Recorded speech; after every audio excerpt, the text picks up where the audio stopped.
The creation of the world, Genesis 1-2. In the beginning, there was nothing but silence, deep and immeasurable. Darkness stretched across the face of the formless void. And then, God spoke, "Let there be light." A word shattered the endless night. Radiance burst forth, golden, pure, eternal. God saw the light and called it good. He separated it from the darkness, naming one day and the other night. Thus, the first day dawned upon creation. With each divine word, the cosmos unfolded like a living masterpiece. The seas gathered beneath the heavens, and land rose from their depths. Mountains crowned with mist, valleys bathed in rivers. Grass, trees, and fruit-bearing plants clothed the earth in emerald. Stars scattered across the heavens, appointed to rule night and day, their brilliance marking seasons and times.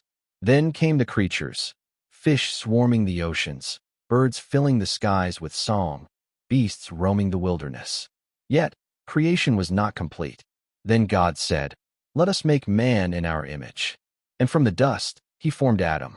He breathed his own breath into him, the breath of life, and man became a living soul. Eve followed, born from Adam's side, crafted to walk beside him, not beneath nor above, but in divine harmony. God blessed them and said, "Be fruitful and multiply. Have dominion over all that I have made." And on the seventh day, he rested, not from exhaustion, but in perfect satisfaction. The heavens, the earth, and all within stood as a testimony that out of nothing, God spoke, and everything became. The fall of man, Genesis 3. The garden was pure, untouched by sorrow. Rivers whispered through paradise, and peace walked hand in hand with innocence. Adam and Eve dwelt in the presence of God, clothed not in garments, but in glory. But near the center of Eden grew a tree, the tree of knowledge of good and evil. God had spoken clearly, "You may eat from every tree, but not from this one. For in the day you eat of it, you shall surely die." Then came the serpent, cunning, ancient. His words dripped with deceit. Did God truly say, "You must not eat of any tree"? Eve hesitated.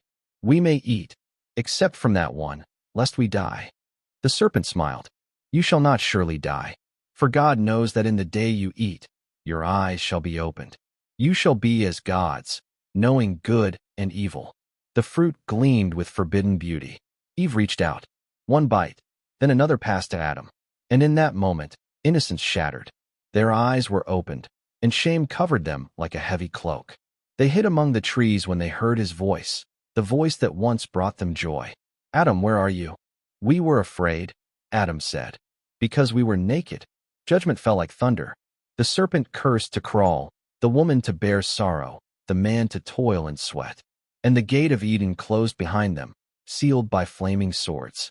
Paradise was lost, but grace lingered, for even as they fell, God whispered of one who would come to crush the serpent's head. Cain and Abel, Genesis 4. From the dust of exile, Adam and Eve bore sons. Cain the tiller of soil, Abel the keeper of sheep. In time, both brought offerings unto the Lord. Abel brought the firstborn of his flock, fat and pure. Cain brought fruit from the ground. God looked with favor on Abel's sacrifice, but not on Cain's. Jealousy ignited like wildfire in Cain's heart. His face fell dark. "Why are you angry?" said the Lord. "If you do well, will you not be accepted? But if not, sin lies at your door. Its desire is for you, but you must master it." Yet Cain turned away. He led his brother to the field. There, rage triumphed. One blow, and Abel's blood cried from the earth. The voice of God thundered again, "Where is Abel, thy brother?" Cain's defiance chilled the air. "Am I my brother's keeper?" And God said, "The voice of thy brother's blood cries unto me from the ground." The curse fell. The earth would no longer yield for Cain. He became a wanderer, marked yet spared, a symbol of mercy even in judgment. And so began the echo of human violence, carried through generations, until one day, a greater blood would cry louder than Abel's for redemption. Noah and the flood, Genesis 6-9. The earth grew corrupt, dark with sin, swollen with pride. Men's hearts plotted evil unceasingly. Violence filled every corner. Yet one man found grace in the eyes of the Lord, Noah. God spoke to him. the end of all flesh has come. Make for yourself an ark of gopher wood. For behold, I will bring a flood to destroy all life under heaven. For years, Noah labored, mocked by those who called him mad. Yet he built, plank by plank, in obedience. When the time came, animals of every kind entered, 2 by 2, and Noah with his family stepped inside. The door shut. Then heaven broke open. Rain fell for 40 days and nights. The fountains of the deep erupted. Mountains sank beneath the waters. Every living thing perished, save those within the ark. After many months, the rains ceased. The ark came to rest upon the mountains of Ararat. Noah released a raven, then a dove. When the dove returned with an olive leaf, hope bloomed anew. Noah built an altar. The smoke rose to heaven, and God made a covenant, sealed by a bow of light across the sky. Never again shall the waters destroy all flesh. This rainbow shall be a sign between me and the earth. And the world began again, washed clean by mercy. The Tower of Babel, Genesis 11. After the flood, mankind multiplied once more. They spoke one tongue and journeyed eastward until they came to the plain of Shinar. There, pride whispered again in the hearts of men. Come, they said, let us build a city and a tower that reaches unto heaven. Let us make a name for ourselves, lest we be scattered. Bricks replaced stone, ambition replaced worship. The tower rose, piercing the clouds, a monument not to God, but to man's glory. Then the Lord looked upon their work and said, Behold, they are one people, and nothing they imagine will be withheld from them. Come, let us go down and confound their speech. Confusion struck like lightning. Words twisted, tongues divided, and men no longer understood one another. The city fell into chaos. The people scattered across the earth, each nation born from that moment of division. And the tower, Babel, stood unfinished, a silent monument to the folly of pride. The call of Abram, Genesis 12. In the land of Ur, where idols stood on every corner, a man named Abram heard a voice that no one else heard, the voice of the living God. Leave your country, your kindred, and your father's house, and go to the land that I will show you. I will make of you a great nation. I will bless you and make your name great. Abram stood beneath the stars and believed. He gathered his wife Sarai, his nephew Lot, his servants, and all he possessed. Without knowing the destination, he journeyed toward promise. He passed through deserts and cities of strangers, building altars wherever God appeared to him. His faith was simple yet fierce, not built on sight, but on trust.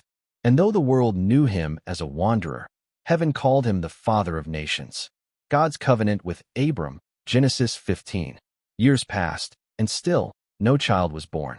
Abram's hair turned gray beneath the desert sun. Doubt lingered, but then the word of the Lord came to him in a vision. Fear not, Abram. I am your shield and your exceeding great reward. Abram lifted his eyes to the heavens. Lord, what will you give me, seeing I go childless? Then God said, Look toward heaven and number the stars, if you are able to number them. So shall your offspring be. And Abram believed the Lord, and it was counted to him as righteousness. That night, God made a covenant. A deep sleep fell upon Abram, and a smoking firepot and blazing torch passed between the sacrificed pieces, a divine oath written in flame. Thus, God bound himself to man with promise unbreakable, that through Abraham's seed, salvation would come. The birth of Ishmael, Genesis 16. Time stretched on, and Sarai's womb remained barren. Weariness turned to impatience. Behold, she said to Abram, the Lord has restrained me from bearing. Go unto my maid Hagar. Perhaps I shall obtain children by her. Abram listened. Hagar conceived, and pride rose between mistress and maid. Sarai's jealousy flared. Hagar fled into the wilderness. There, by a spring of water, the angel of the Lord found her. Hagar, servant of Sarai, where have you come from, and where will you go? I flee from my mistress, she wept. The angel spoke gently, Return, and submit yourself. Behold, you shall bear a son. You shall call his name Ishmael, for the Lord has heard your affliction. And she called the name of the Lord who spoke to her, El Roi, the God who sees me. The promise of Isaac, Genesis 18 and 21. Under the oaks of Mamre, in the heat of the day, 3 strangers appeared before Abraham's tent. He ran to meet them, bowing low, offering food and rest. But these were no ordinary men. The Lord himself had come. As they ate, one said, "I will return to you according to the time of life, and Sarah your wife shall have a son." From within the tent, Sarah laughed. She was old, long past the years of childbearing. But the Lord said, "Is anything too hard for the Lord?" And in time, the impossible happened. Sarah bore a son, and they called him Isaac. Laughter. The laughter of disbelief had turned to joy, and the barren womb became the cradle of covenant promise. The testing of Abraham, Genesis 22. Then came the test. God said, "Abraham, here I am. Take your son, your only son Isaac, whom you love, and offer him as a burnt offering on a mountain I shall show you." The command tore through his soul, yet Abraham obeyed. For 3 days, he journeyed in silence. Isaac carried the wood. Abraham carried the fire and the knife. Atop Mount Moriah, Isaac asked, "My father, where is the lamb for the offering?" Abraham's voice trembled. God will provide himself a lamb. He bound Isaac and raised the knife. But heaven thundered, "Abraham, lay not your hand upon the boy." A ram caught in the thicket became the substitute. And Abraham named that place Jehovah-Jireh. The Lord will provide.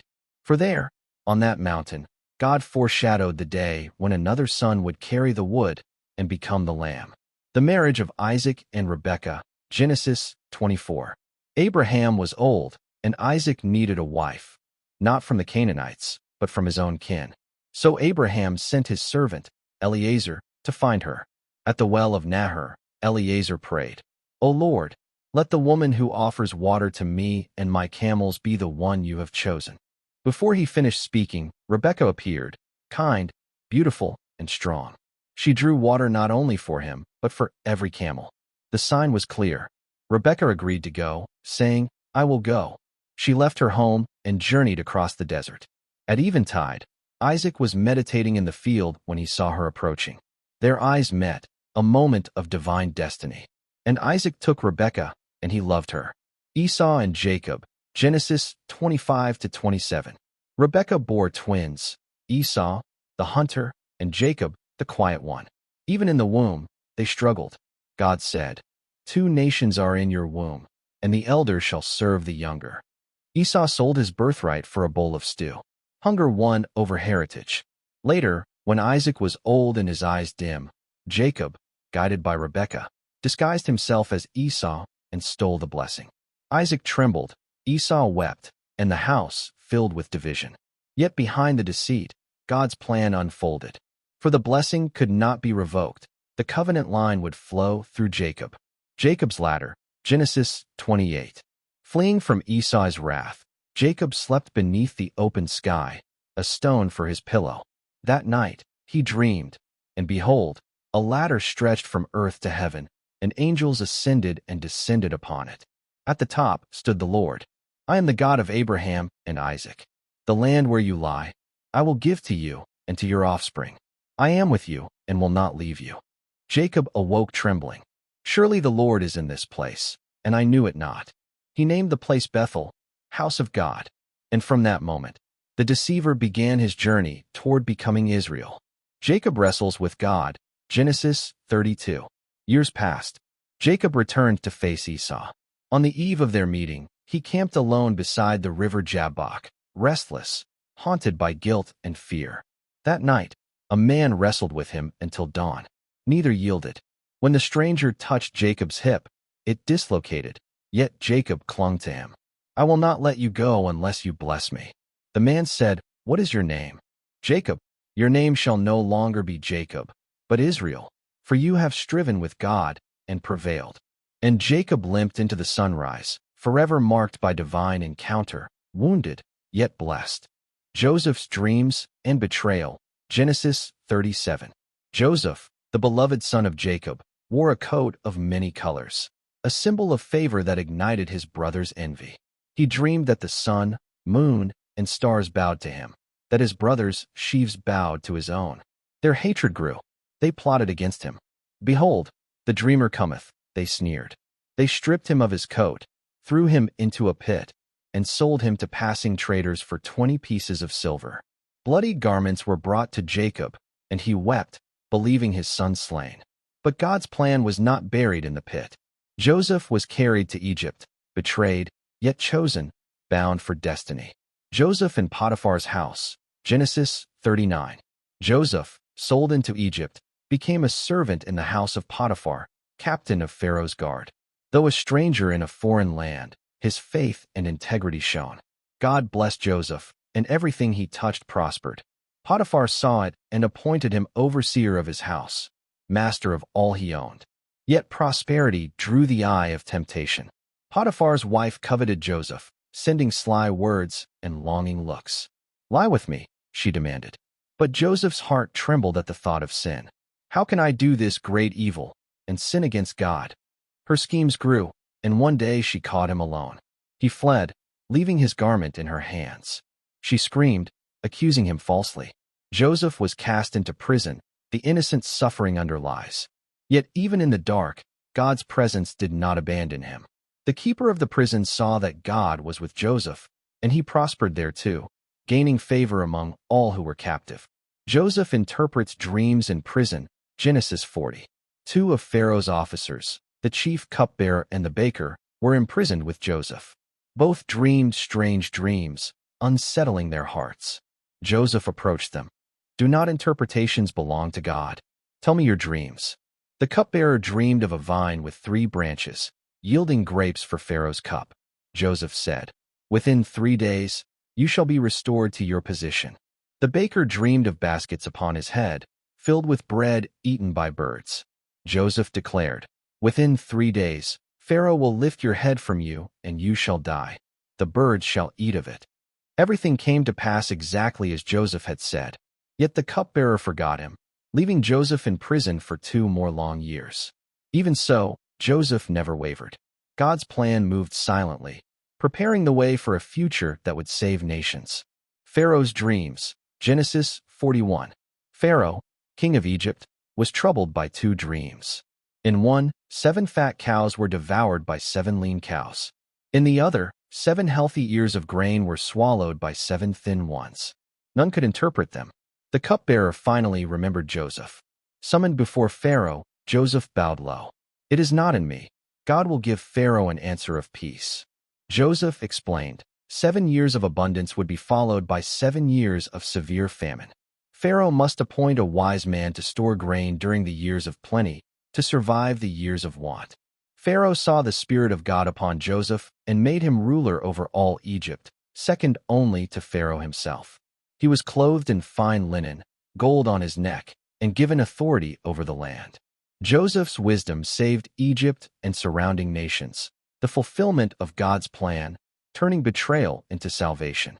Joseph's brothers come to Egypt. Genesis 42. Famine spread across Canaan. Jacob sent his sons to Egypt to buy grain, unaware that the governor they would face was their brother Joseph, the one they had betrayed and sold years before. They bowed before him, not recognizing the voice of the man who once wore the coat of many colors. Joseph tested them, speaking harshly, accusing them of being spies. "We are men of honor," they protested. "We are 12 brothers. One is dead. The youngest is at home with our father." Joseph's heart ached, yet he concealed his identity, demanding that Simeon remain in prison while the others returned with grain, a test of their integrity and repentance.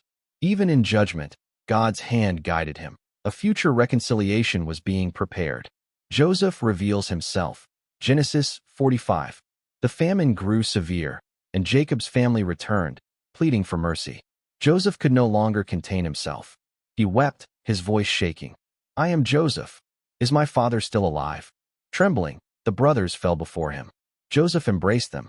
"Do not be distressed, nor angry with yourselves, for God sent me before you to preserve life. For these 2 years famine shall not destroy the land, and God has made me a savior to you and many nations."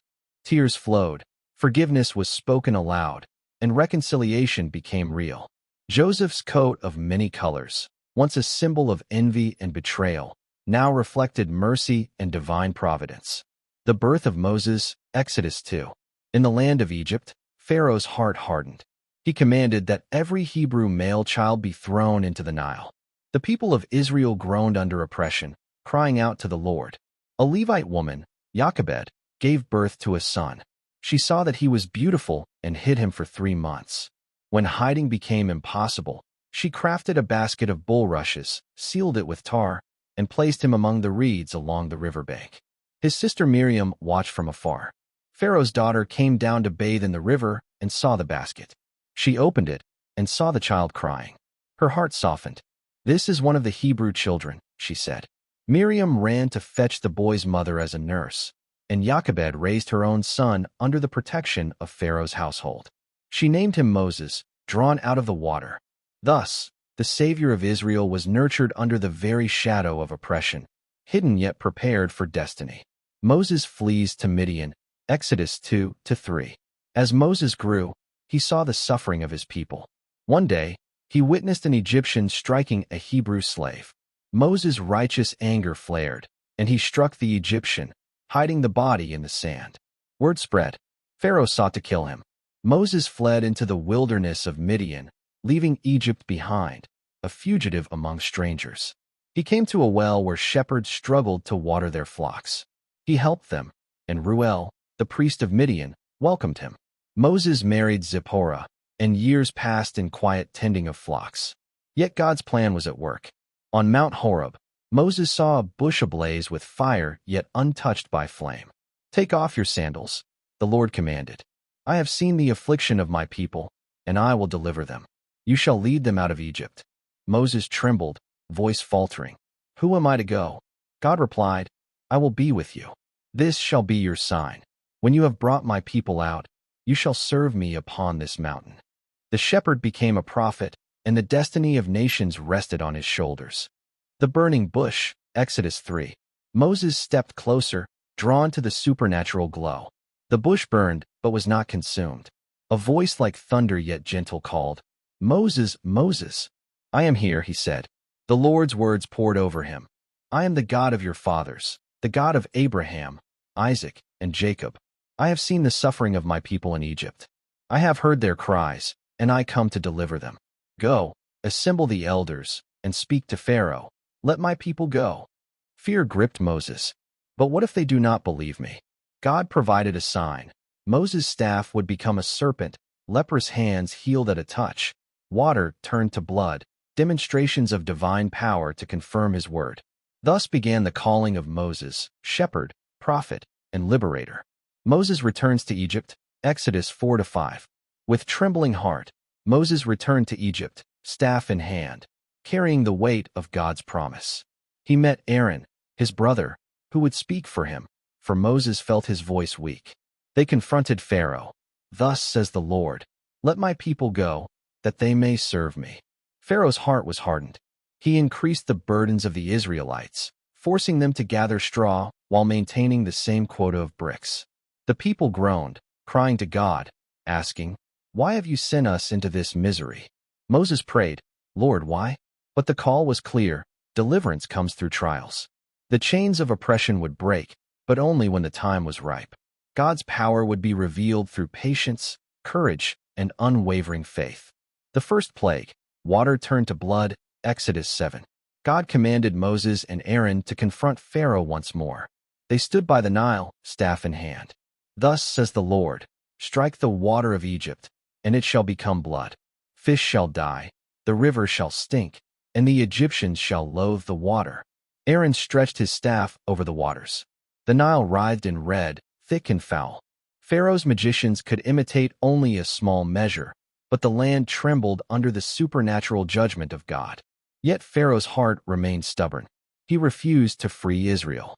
Moses' heart ached for both the people and the hardened king, but the Lord said, "I will stretch out my hand, and my wonders shall be multiplied until my people are delivered." The stage was set for confrontation between the God of Israel and the might of Egypt, a showdown that would shake the world and echo for generations. The second plague, frogs, Exodus 8. Pharaoh still hardened his heart. God commanded Moses and Aaron, "Say to Pharaoh, let my people go, or I will fill the land with frogs." Frogs swarmed every corner, in homes, ovens, and beds. They leapt from the Nile and crawled through streets. Egyptians screamed in horror, yet Pharaoh's pride held fast. He pleaded for relief. Moses prayed, and the frogs died in heaps, leaving the land stinking and silent. But Pharaoh hardened his heart again, refusing to free Israel. Even in rebellion, God's hand was at work, teaching both rulers and slaves that his power surpasses all earthly authority. The third plague, gnats, Exodus 8. Aaron stretched his staff over the dust of Egypt, and the dust became gnats, small, biting, swarming through man and beast alike. The magicians tried to imitate, but they could not. Gnats covered the land. Pharaoh's eyes burned with irritation, yet his stubbornness endured. God showed that his power is subtle as well as mighty. Even the smallest creatures obey his will. The fourth plague, flies, Exodus 8. Dark clouds of flies descended. Houses were filled, fields abandoned. The stench and irritation tormented the Egyptians. Pharaoh pleaded, offering compromise.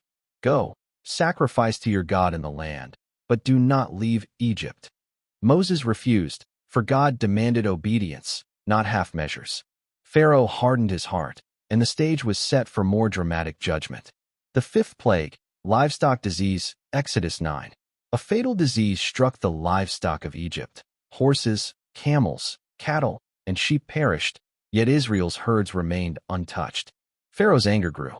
Go, sacrifice in your land, he said. But pride chained his heart. Even in judgment, God showed distinction. His people preserved, the enemy punished. A pattern emerged. His hand protects the faithful and demonstrates that he alone reigns. The sixth plague, boils, Exodus 9.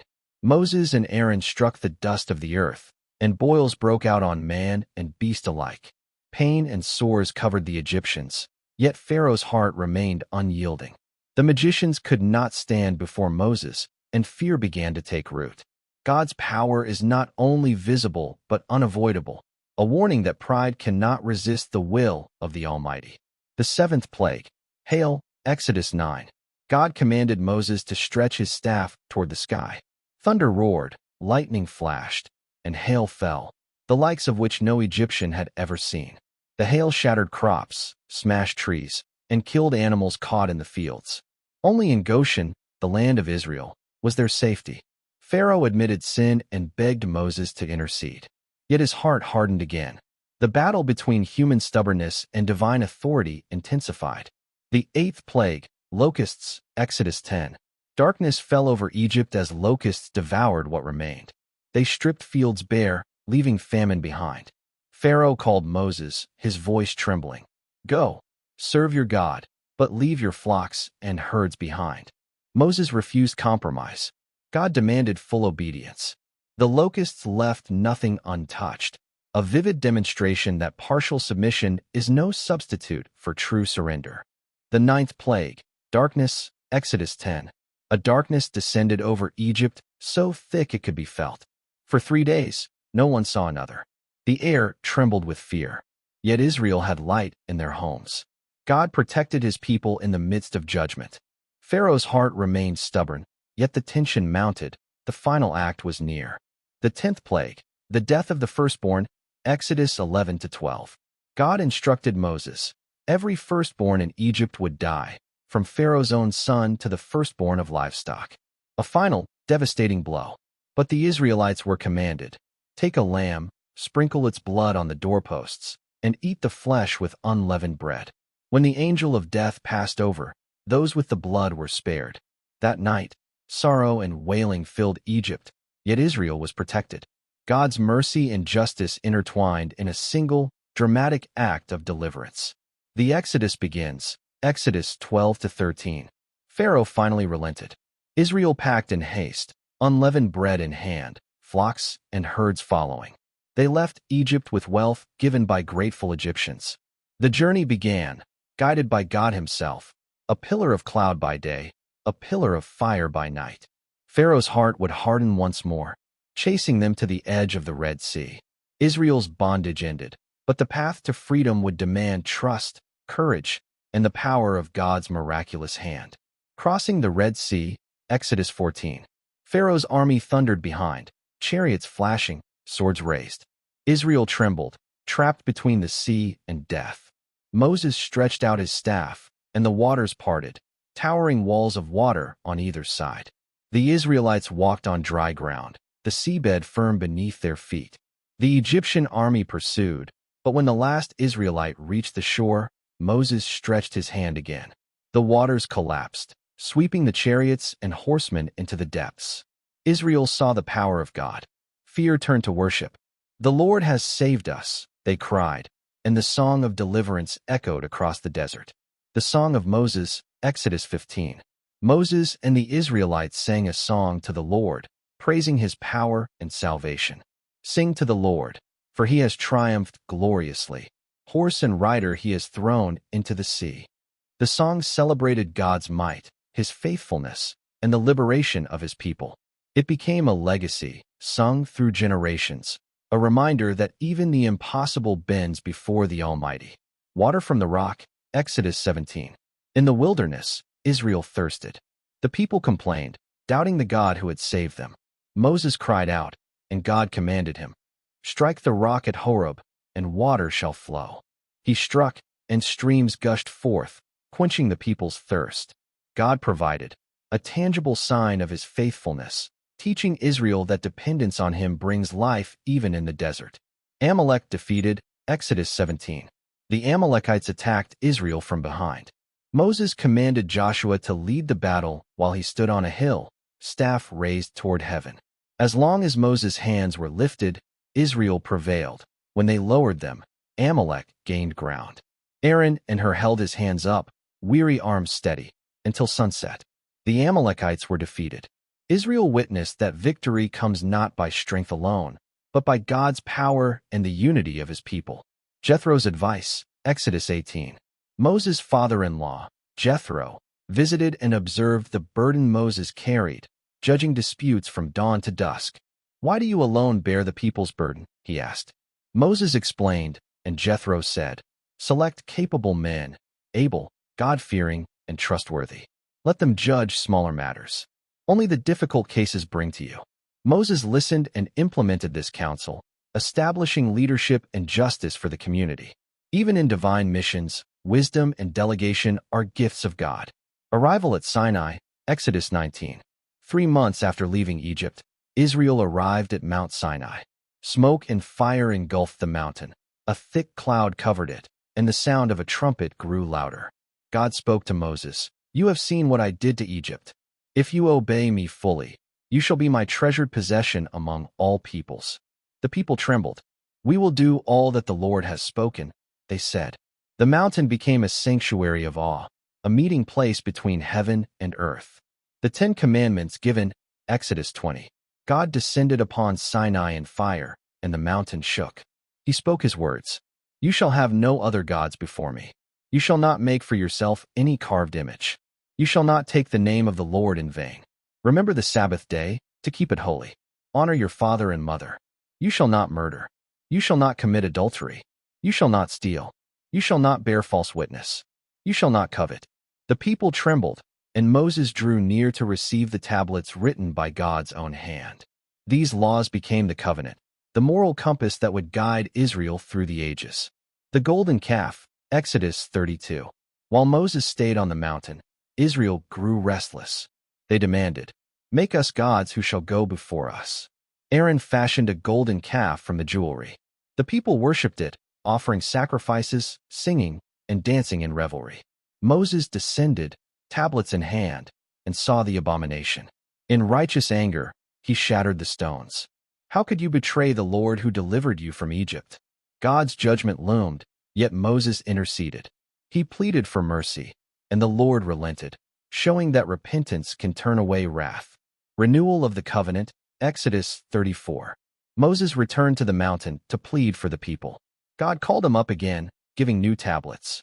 "Write these words," the Lord said, "for I make a covenant with you." Moses came down, face radiant, bearing the testament of God's mercy and law. The covenant was renewed, teaching Israel that obedience, repentance, and faith restore what was broken. The tabernacle instructions, Exodus 25. God commanded Moses to build a sanctuary, the tabernacle, a place where he would dwell among his people. Detailed instructions flowed. the Ark of the Covenant, the lampstand, the altar of incense, the curtains, and the priest's garments. Every measurement and material held meaning, symbolizing holiness, worship, and divine presence. Israel prepared with diligence, bringing gold, silver, fabrics, and skilled hands. God's presence would dwell in their midst, a tangible sign that heaven walks among those who obey. Manna from heaven, Exodus 16. The Israelites grumbled in the wilderness. "Why did you bring us out of Egypt to die here?" they complained. God heard their cries and provided. In the morning, a fine, flaky substance appeared on the ground. Manna, white as frost, sweet to the taste. Each family gathered according to need, but on the sixth day, a double portion fell, for the Sabbath was holy. Moses said, "The Lord gives daily, and we trust him for today. Tomorrow shall take care of itself." God taught his people reliance, faith, and obedience. Manna became both food and a sign of his sustaining presence. Water from the rock, revisited, Exodus 17. Once more, the people thirsted. Complaining echoed through the camp. God commanded Moses, "Strike the rock at Horeb with your staff, and water shall flow." A miraculous stream gushed forth, quenching their thirst. Israel witnessed God's power, that life and sustenance come only from him, and complaints cannot change his provision. Amalekites defeated, Exodus 17. The Amalekites attacked Israel unexpectedly. Joshua led the battle, while Moses stood on a hill, staff raised toward heaven. As long as his hands were lifted, Israel prevailed. When they grew weary, Aaron and Hur held them steady until sunset. The enemy fell. Victory came through God's power, prayer, and unity, a lesson that battles are won in heaven before they are won on earth. Jethro's wisdom, Exodus 18. Moses carried the burden of judging all Israel alone. Jethro, his father-in-law, observed and said, "Why do you bear this alone? Choose men capable, God-fearing, and trustworthy to judge the minor cases." Moses listened, delegating responsibility. Leadership flourished, and God's law became manageable. Even in divine missions, human wisdom and counsel are gifts to be embraced. The spies sent to Canaan, Numbers 13. As Israel neared the promised land, Moses sent 12 men to spy the territory. They saw abundant produce and fortified cities. 10 returned with fear. "We cannot go," they said. "The people are giants. We are but grasshoppers." Only Caleb and Joshua trusted God. "If the Lord is with us," they said, "we shall conquer." Israel's faith wavered, and the people mourned, illustrating that fear can paralyze even those who have witnessed God's miracles. The people rebel, Numbers 14. Israel refused to enter the land. Their cries filled the wilderness. "Let us choose a leader and return to Egypt." God's anger burned. "They shall wander 40 years, and none of this generation shall enter the land, except Caleb and Joshua." The consequences of unbelief were made clear. Faith and obedience are non-negotiable in the plan of God. Moses strikes the rock, Numbers 20. In a later crisis, the people complained again about water. God commanded Moses to speak to the rock. But in frustration, Moses struck it twice with his staff. Water gushed, but God said, "Because you did not trust me fully, you shall not bring this assembly into the land I give them." Even a servant of God can falter. Obedience and faithfulness are required, and consequences follow. The bronze serpent, Numbers 21. Israel grumbled against God and Moses. In judgment, serpents bit the people, and many died. The people repented. God commanded Moses, "Make a serpent of bronze and set it on a pole. Whoever looks upon it shall live." Faith brought life. A simple act, a look of trust, transformed death into salvation, foreshadowing the greater salvation to come. Balaam's donkey speaks, Numbers 22. Balak, king of Moab, hired Balaam to curse Israel. Riding to meet him, Balaam's donkey saw an angel blocking the path and refused to move. 3 times the donkey stopped, and Balaam struck her. Then God opened the donkey's mouth. "What have I done to you that you strike me?" Balaam's eyes were opened, and he fell prostrate. The Lord commanded him to speak only what he instructed. God's sovereignty cannot be thwarted, and even creation can be an instrument of his will. Blessing instead of curse, Numbers 23-24. Balaam prepared to curse Israel. Yet the Spirit of God came upon him, and instead of cursing, he blessed. From Jacob shall come a ruler, and Israel shall dwell in safety. God is not a man to lie. He sees and protects his chosen. Even those sent for evil cannot override God's plan. His blessing triumphs over human schemes.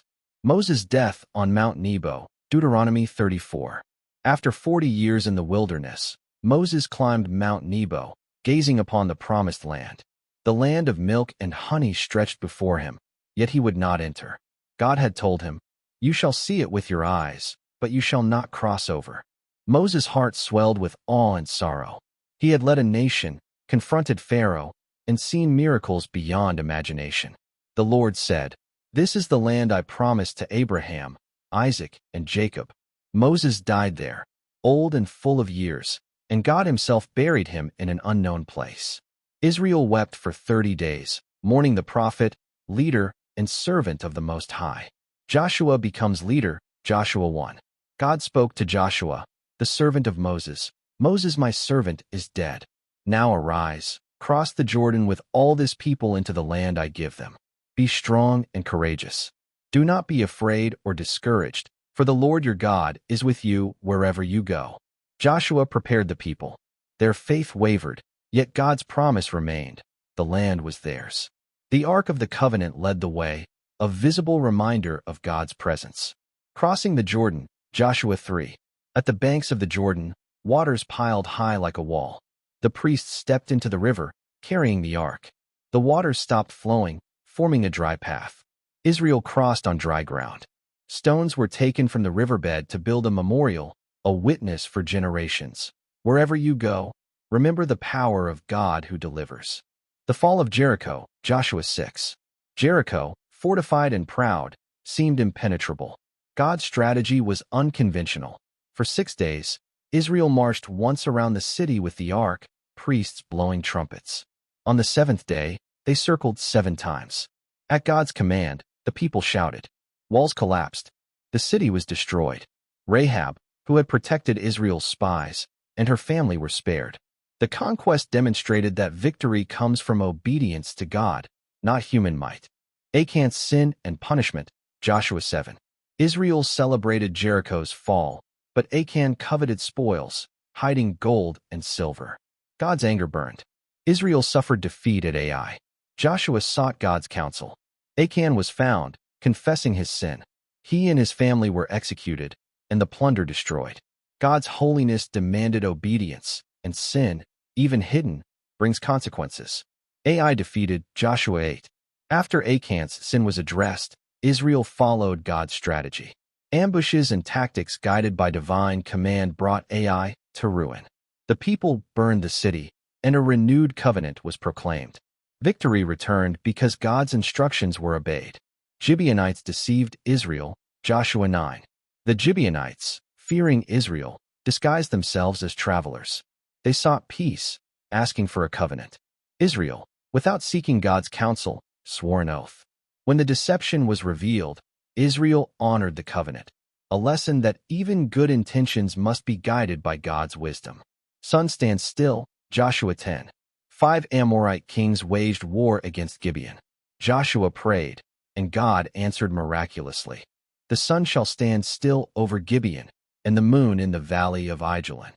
Day extended, giving Israel victory. The Lord fought for his people. The miraculous demonstrated that the natural order bows to God's will. The conquest of southern Canaan, Joshua 10-11.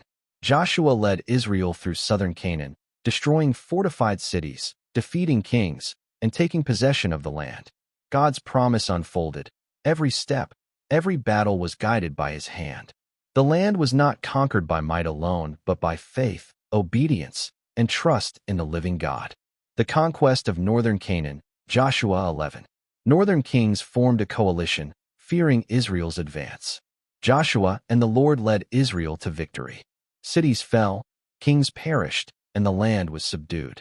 All Israel witnessed God's faithfulness. The promise to Abraham, Isaac, and Jacob was being fulfilled, a nation established in the land God had sworn to give.